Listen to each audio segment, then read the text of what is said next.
The weight of exhaustion pulls at my shoulders as I fumble with my keys, barely registering the familiar click of my front door lock. Another day of endless meetings and forced smiles leaves me craving the sanctuary of my empty apartment. I drop my bag by the door, the soft thud echoing in the silence, and reach for my phone on the hallway table where I'd forgotten it this morning. The screen illuminates with a notification that makes me pause. A video message from Aunt Susan. Strangesh never sends videos. My thumb hovers over the play button as I sink into my favorite armchair, the one that still smells faintly of my grandmother's perfume. The familiar scent usually brings comfort, but tonight something feels off. A whisper of unease crawls up my spine as I press play. The video opens to my parents' living room, the one where I spent countless holidays trying to earn their approval. Mom's voice carries through the speaker first, sharp with laughter that sounds nothing like the careful tone she uses with me. "It's almost too easy," she says, and my breath catches at the cruel edge in her words. Dad leans into frame, his face flushed from what must be his third glass of wine. "Our little ATM?" He chuckles, and my stomach lurches. "Just mention family obligation and she'll empty her savings. Did you see how fast she transferred the money for Ethan's emergency last week?" My brother's voice joins in, and the betrayal cuts deeper. "She didn't even ask what it was for." Their laughter fills my apartment, bouncing off the walls until I can barely breathe. My hands shake so badly I almost drop the phone, but I can't look away. Every word they speak hammers another crack into the foundation of what I thought was truth. The screen blurs as tears well up, but I force myself to keep watching.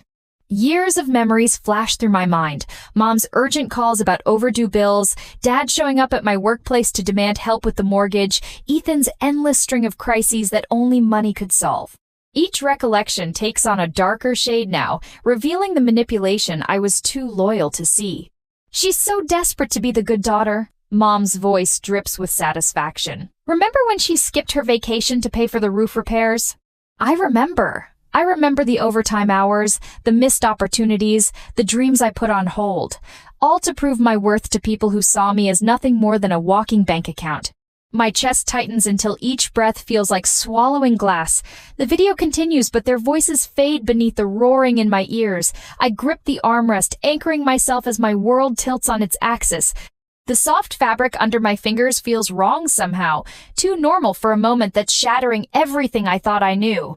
The timestamp in the corner shows the video was recorded just yesterday during what Mom called a small family gathering I was too busy to attend. Too busy working extra hours to build up my savings again after Ethan's latest emergency.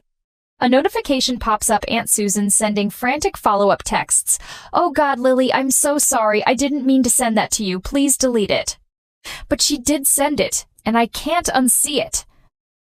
I replay the video, each viewing crystallizing the truth I've spent years denying, the casual cruelty in their laughter, the calculated manipulation in their plans, the complete absence of love in their eyes when they speak my name.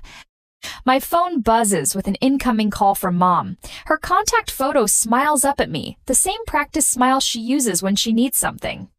My finger hovers over the answer button, years of conditioning urging me to respond, to smooth things over, to keep the peace at any cost. But for the first time, I see the pattern for what it is. Each call, each crisis, each guilt-laden conversation designed to separate me from my money and my self-worth. The phone keeps buzzing as I stare at the scattered bills on my desk, physical reminders of my family's emergencies. A hard knot forms in my throat as I pick up a pen and begin to write, my hands still trembling, but my vision clearing.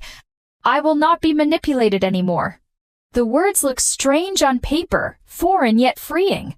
I've spent so long being the good daughter, the reliable sister, the endless source of support. But as I sit in my darkening apartment watching my mother's call fade to a missed notification, I realize something that shakes me to my core. I don't know who I am without their demands.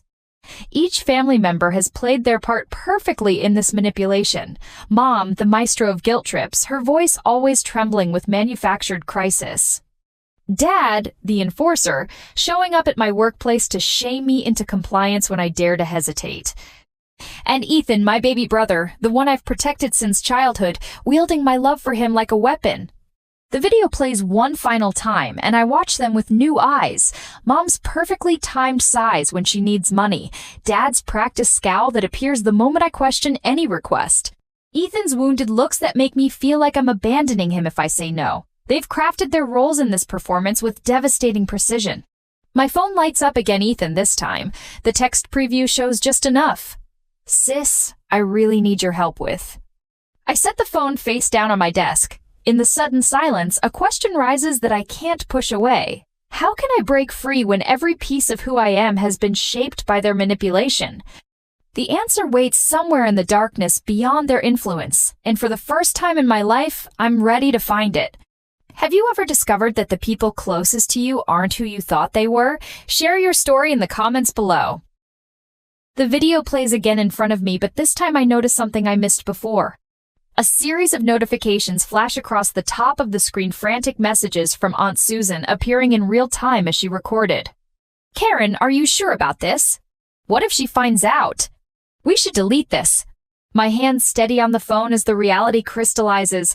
This wasn't just a casual moment of cruelty caught on camera. They planned this. Every laugh, every cruel comment, it was all orchestrated. Mom's voice cuts through the speaker again, and the memories flood in like a toxic tide. Last month's barrage of texts about the mortgage payment. Your father and I could lose everything. Is that what you want? The month before that, Ethan's in trouble. He needs help now. And 2 weeks ago, why aren't you answering? Family should come first. Each message arrives with perfect timing, always when I'm at my most vulnerable, late at night after a long day at work, or early morning when my defenses are down. The constant ping of notifications trained me like Pavlov's dog, each sound a reminder of my failure to meet their endless needs. Dad's tactics are more direct. I close my eyes and I'm back at my office 3 months ago, his broad frame casting a shadow over my desk as coworkers pretend not to stare. Your mother's crying because of you, he announced loud enough for everyone to hear. Is this job more important than your family? The memory makes my chest tight. I'd transferred the money right there, fingers trembling on the keyboard just to make him leave, just like I always do. Ethan's voice drifts from the phone now, his familiar laugh twisting into something ugly. Watch this, sis. I really need your help. It's an emergency. Works every time. My brother. My baby brother, who I've protected since he was small enough to hide behind me during thunderstorms. The last time he called with an emergency, I canceled my vacation plans to help him. The time before that, I dipped into my retirement savings. Each crisis manufactured, each desperate plea a performance designed to separate me from my money and my self-worth. A text from Jessica lights up my screen, breaking through the spiral of memories. Hey, you've seemed off lately. Want to grab coffee? Jessica, who noticed something was wrong weeks ago, who gently suggested I talk to her mentor Michael about setting boundaries. I dismissed her concerns then, defending my family's honor like a good daughter should. My fingers hover over the keyboard before I type, "Are you free now?" Her response comes quickly. "Always for you? Usual spot?" I need this someone outside the toxic bubble of my family's influence, someone who won't demand anything except honesty. The phone rings, Mom's name flashing on the screen. Her voice comes through sharp and cold. "What do you think you're doing? Without your money, this family falls apart. Is that what you want? Your father's health isn't getting any better, and Ethan's about to lose his apartment." She pauses, letting the weight of her words sink in.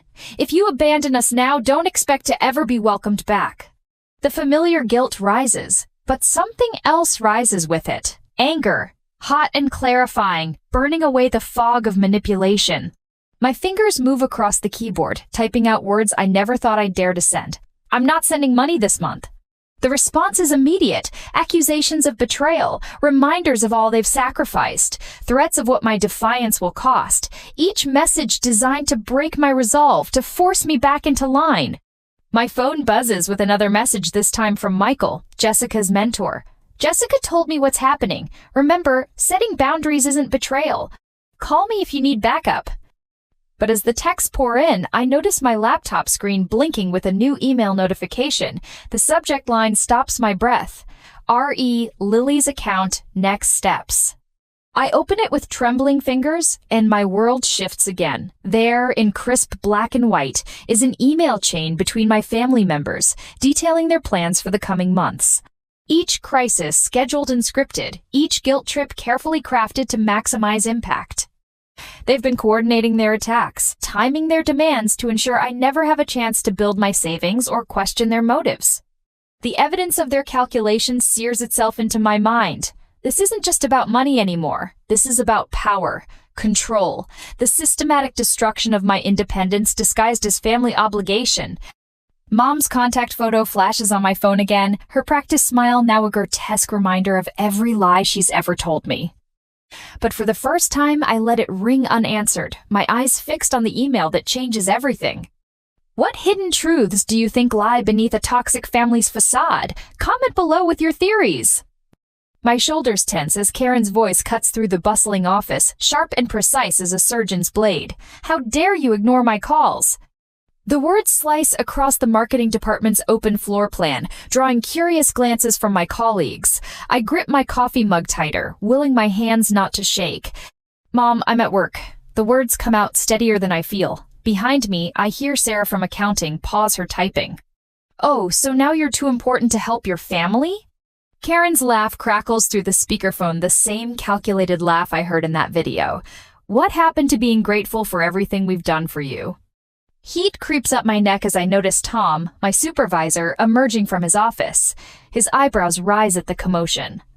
I fumble to switch off the speaker, but Karen's voice has already achieved its intended effect. The damage is done. Later that evening, at Bellini's restaurant where the families gathered for Uncle Mike's birthday, I slide into a corner booth hoping to stay invisible. But Richard's voice carries across the white tablecloths and wine glasses, loud enough to ensure everyone hears. Some people, he announces to the table of relatives, swirling his third glass of Cabernet, think they're too good for family once they get a fancy office job. His eyes fix on me, lips curling into a smirk. Isn't that right, Lily? The fresh bruise to my reputation stings, but something else rises in my chest, a familiar pressure building like steam in a kettle. I watch him take another self-satisfied sip, and suddenly I'm tired. Tired of being the punching bag. Tired of measuring my worth in dollars withdrawn. I set down my fork, the clatter against fine china drawing attention. Actually, Dad, I think it's more that some people view family as an ATM rather than actual relatives. The words surprise even me with their clarity. Richard chokes mid-sip. Aunt Susan's eyes widen. She knows exactly what I'm referring to. The video she accidentally sent still burns in my phone. A digital smoking gun. That night in my apartment, I stand before the bathroom mirror. The woman staring back looks different somehow, shoulders straighter, jaw set with newfound determination. I think of Karen's performance at my office, of Richard's theatrical dismantling of my character at dinner. Each attempt to shame me has only crystallized something I've been afraid to admit. Their power over me exists only because I've allowed it. My phone buzzes on the counter, another text from Ethan. Hey sis, hate to ask, but I'm in a really tight spot. I let it sit unanswered, focusing instead on my reflection. The constant pressure of their demands has shaped me like water shapes rock, wearing away at my edges until I fit the mold they created. But erosion can be stopped. Damage can be reinforced. I grab my laptop and open a new document. My fingers hover over the keys for a moment before I begin typing. Documentation of financial exploitation. The title stares back at me, both terrifying and liberating. I begin listing every emergency payment, every guilt-laden transfer, every manipulation disguised as family obligation. The numbers add up far too quickly. Years of helping out with mortgages, car payments, and Ethan's endless crises scroll down my screen. Each entry reinforces my resolve. This isn't help anymore. It's systematic exploitation. A new text lights up my phone, Jessica, this time. Coffee tomorrow? Been worried about you. Jessica, who's watched this pattern play out for years. Jessica, who's never asked me for a dime. I text back a quick, yes, something warming in my chest that feels like hope. The next morning, the familiar scent of coffee and pastries at the daily grind wraps around me like a comfortable sweater. Jessica slides into the seat across from me, and I notice Michael, my old mentor from grad school, approaching with 3 steaming mugs. I hope you don't mind, Jessica says. I asked Michael to join us. We're worried, Lil. Michael sets down the coffee and fixes me with the same steady gaze that got me through my thesis anxiety. Your father came by my office yesterday, he says quietly, making some interesting claims about your mental state. The old Lily would have crumbled at this news, but I think of the documentation waiting on my laptop, of Karen's public performance, of Richard's wine-soaked accusations. I wrap my hands around the warm mug, drawing strength from its solidity. They're escalating, I say, surprised by the clinical tone in my voice, because they're losing control. Jessica reaches across the table, squeezing my hand. You don't have to go through this alone. Michael nods, pulling out a business card. I have a friend who specializes in financial abuse cases, just to understand your options. I take the card, its edges sharp and clean against my fingers. In its blank white surface, I see possibilities I've never allowed myself to consider. The pressure in my chest transforms into something else, not quite peace, not quite triumph, but perhaps the first real breath I've taken in years. Just remember, Ethan's voice cuts through the weekend quiet of Thompson Park. Everything our parents did was for you, Lily. The music lessons, the college tours. He gestures broadly to our gathered friends at the community barbecue, his voice carrying across the lawn. While I had to figure everything out myself, I watch the faces of our childhood friends shift uncomfortably. This is classic Ethan turning every gathering into a performance of his victimhood. Tell them about the car they bought you, he continues, voice dripping with mock sweetness, while I had to take the bus. The car they convinced me to co-sign for, I correct quietly. The one I'm still paying off 5 years later. His face reddens. There you go again, twisting everything. You know what your problem is, Lily? You're selfish. You've always been selfish. Something inside me snaps. Years of swallowed responses rise to the surface. Selfish? My voice carries across the stunned silence. Was it selfish when I drained my savings for your business venture? Or when I worked double shifts to cover Mom's mortgage? Each word feels like breaking free from invisible chains. Tell them about the video, Ethan, the one where you all laughed about your little ATM. He pales, mouth opening and closing like a fish. Around us, the murmurs begin. Later that night, I sit cross-legged on my bedroom floor, surrounded by old photo albums. Each smiling family photo now tells a different story. The Christmas I couldn't afford a vacation because of Dad's emergency. The graduation where Mom guilted me into paying for Ethan's student loan payment instead of putting a down payment on a house. My fingers trace the edges of a photo from my first job celebration. I'm beaming at the camera, unaware that my starting bonus would disappear into Karen's credit card debt the very next week. Tears blur my vision, but they feel different now, not tears of hurt, but of release. At my desk, I open my laptop. The documentation I started grows more detailed. Dates, amounts, screenshots of texts. Each piece of evidence transforms from a source of shame into a weapon of truth. I create folders, organize years of financial records, and start recording every interaction. A plan takes shape in my mind, not just escape, but exposure. My hands pause over the keyboard as I open a final folder buried deep in my email archive. Inside, I find what I've been looking for, the original loan documents for the house. The ones with my signature forged in Karen's hasty scrawl, the missing piece that changes everything. I stand before the mirror again, but this time I don't see a victim. I see a woman who's done being the family scapegoat. I will not be manipulated anymore, I declare to my reflection, voice steady and clear. I will not be their ATM. The pressure in my chest transforms into something else, not quite peace, not quite triumph, but perhaps the first real breath I've taken in years. The cursor blinks on my screen, steady as a heartbeat. I've typed and deleted the email subject line 7 times now, but the words finally feel right. Financial record of family support 2020 to 2024. My fingers hover over the keyboard as I review the spreadsheet one last time. Every transaction, every guilt-laden transfer, every emergency payment meticulously documented. The numbers tell their own story, one of systematic exploitation that makes my stomach clench. Send me your bank statements. Michael had advised yesterday, we'll build an ironclad case. My mentor's steady voice echoes in my mind as I copy the data into the email body, each line an indictment. Asterisk January 2020. Emergency roof repair, $8,400. February 2020. Mom's overdue medical bills, $3,200. It's March 2020. Ethan's car trouble, $2,800 asterisk. The list stretches endlessly. 4 years of financial drainage, perfectly cataloged. My hands shake slightly as I add the total at the bottom, $147,632. Nearly my entire life savings gone to feed their endless needs. The phone rings, Mom's ringtone. I silence it without looking, focusing instead on the final paragraph of my email. This will be my last communication regarding financial support. Any further attempts to extract money will be met with legal action. All documentation has been shared with my attorney. I hit send before I can second-guess myself. The whoosh of the sent email feels like a door slamming shut. The response is immediate and explosive. My phone erupts with notifications. Mom's voice trembles in her voicemail. How dare you air our private business like this, after everything we've done for you? I delete it mid-sentence. Dad's message is next, his tone sharp enough to cut. You ungrateful little, delete. A text from Ethan pops up. Way to stab your family in the back. Real classy, sis. I screenshot it for evidence and block his number. The cafe where I meet Jessica for lunch becomes my sanctuary from the digital onslaught.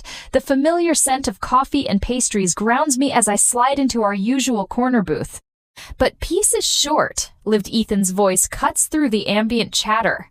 There's my sister, the family traitor. He's already halfway to our table, cheeks flushed with what I recognize as his performative rage. Everyone, want to hear how she's abandoning her own blood? The cafe falls quiet. My chest tightens as heads turn our way. This is exactly the kind of public scene I've always dreaded, the reason I've given in so many times before. But something has shifted inside me. I meet his gaze steadily. You mean how I'm refusing to be your personal ATM anymore? A couple at the next table snickers. Ethan's face darkens. You've taken everything from us, he spits. Actually, I pull out my phone, opening the spreadsheet.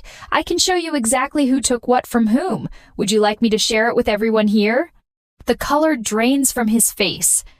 He backs away, nearly stumbling into a waiter's tray. You've changed, he mutters, but the venom in his voice has been replaced by something that sounds almost like fear. Yes, I say simply, I have. Later that evening, in the community hall I've rented for this purpose, I stand before my extended family with a projector remote in my hand. The screen behind me displays the first of many damning pieces of evidence. See screenshots, bank statements, recorded conversations, all meticulously organized. I've called this meeting, my voice carries clearly through the stunned silence, to ensure complete transparency about our family's financial situation. Click. Mom's frantic text messages about fictional emergencies fill the screen. Click. Dad's threatening emails demanding more money. Click. Ethan's manipulative pleas for just one more loan. Aunt Susan's hand flies to her mouth. Uncle Jim stares at his shoes. Cousin Rachel whispers something to her husband that makes him shake his head in disgust. As I continue my presentation, I watch the family's carefully constructed facade crumble. With each new revelation, their web of lies unravels further.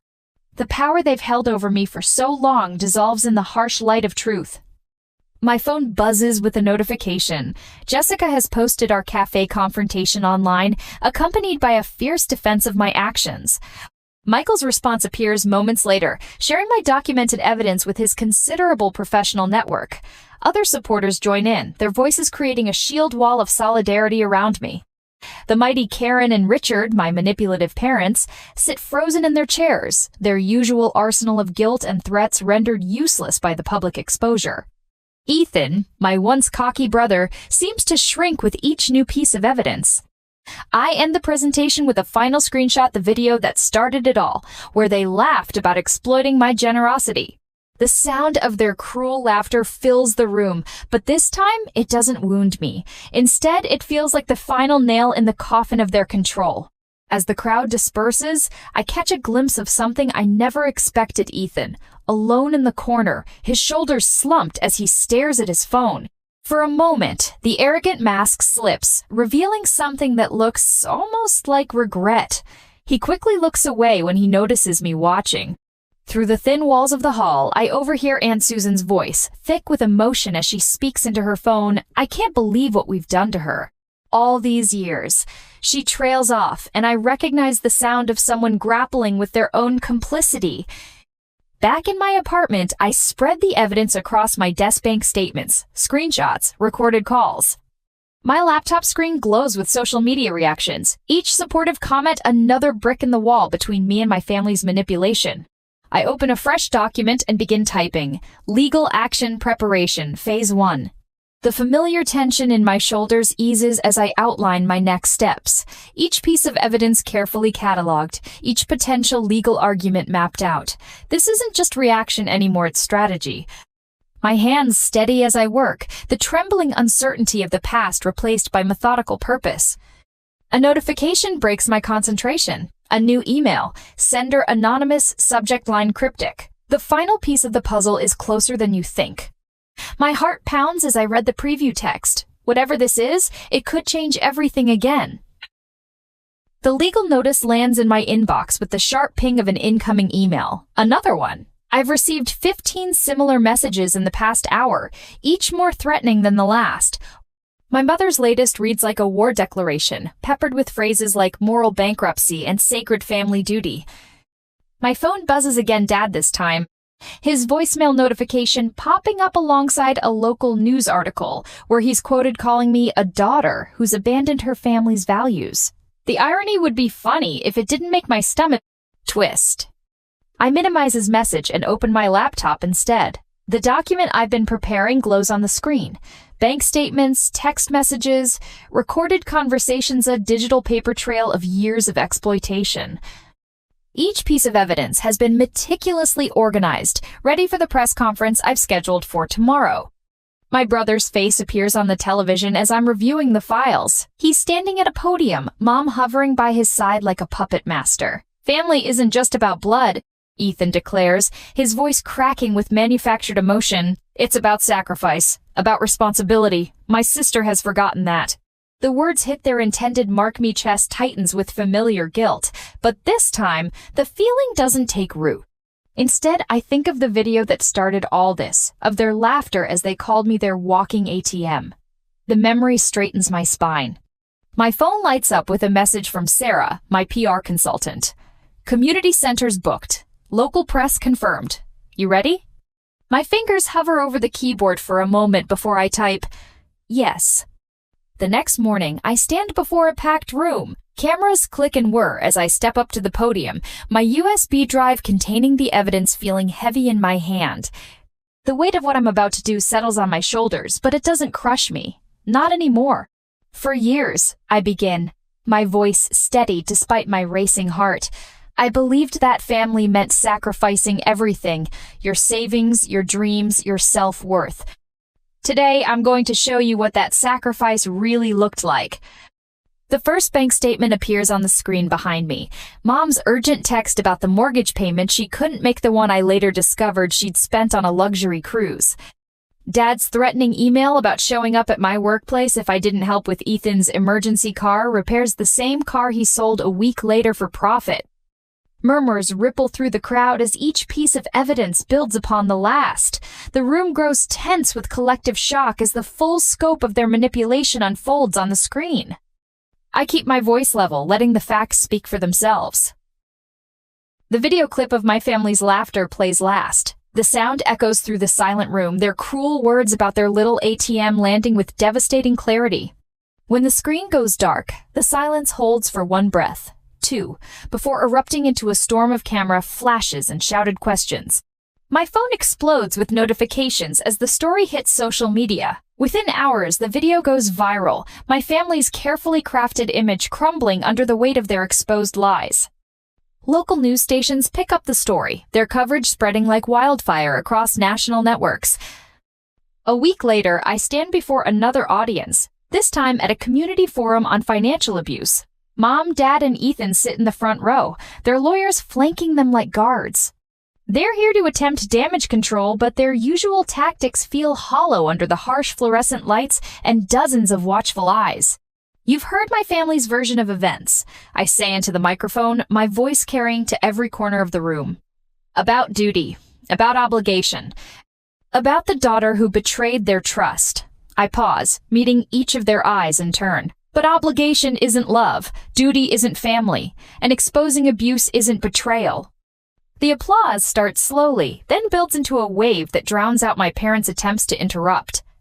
I watch their faces as their last grip on control slips away, replaced by the dawning realization that their power was always built on sand.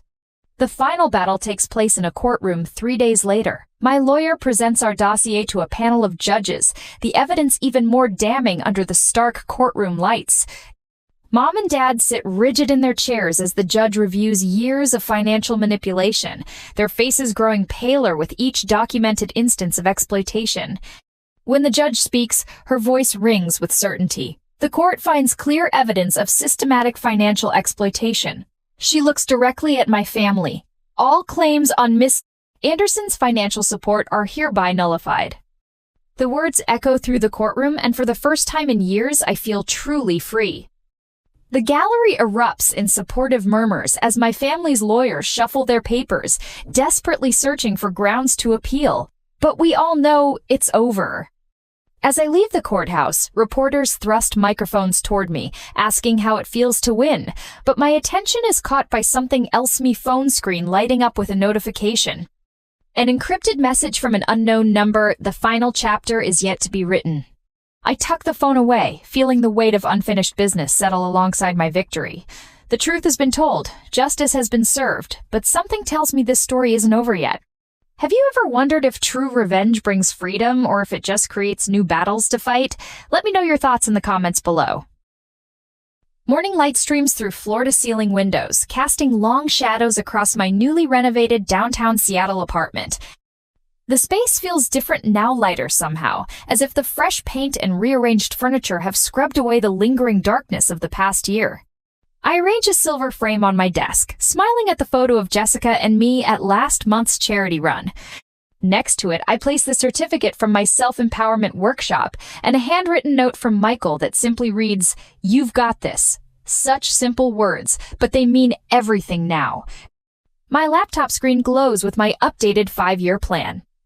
The goals I've set feel ambitious but achievable, expanding my marketing consultancy, leading workshops for others, breaking free from financial abuse, maybe even writing a book someday. Each milestone represents another step away from the person I used to be, the family ATM, the perpetual caregiver, the woman who measured her worth in sacrifices. The local cafe where I now sit with Jessica bears little resemblance to the place where I once huddled in corners, answering Karen's frantic calls about imaginary emergencies. The afternoon sun warms the wooden table between us as Jessica describes her latest project challenges. The client keeps moving the deadline, she says, frustration evident in her voice. I take a thoughtful sip of my tea, considering her words. Have you discussed implementing a change order process? It could help manage scope creep.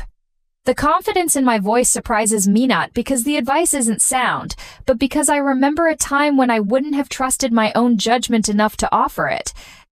The community center's meeting room feels intimate with its warm lighting and circle of chairs. 10 faces turn toward me as I share my story, each person carrying their own burden of toxic family dynamics. My voice remains steady as I describe the video that changed everything, the subsequent battles, and the freedom I found in finally saying, no. Recovery isn't linear, I explain, catching Michael's encouraging nod from the doorway. Some days you'll want to give in, to believe their promises of change.